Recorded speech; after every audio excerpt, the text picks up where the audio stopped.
ভর দুপুরে কবি নীরেন্দ্রনাথ চক্রবর্তী।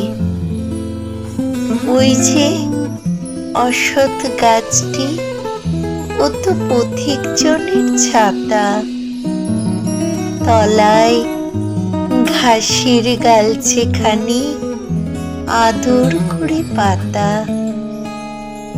চড়ছে দূরে গরু বাছুর, গাছের তলায় শুয়ে দেখছে রাখাল মেঘগুলো যায় আকাশটাকে ছুঁয়ে। খোলের মধ্যে বোঝাই করা শুকনো খড়ের আটি, নদীর ধারে বাঁধা কাদের ওই বড় নৌকোটি।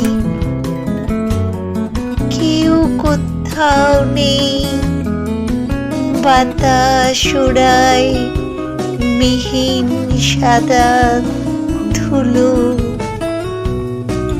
ভর দুপুরে যে যার ঘরে ঘুমোচ্ছে লোকগুলো। শুধু কি আর মানুষ ঘুমোয়?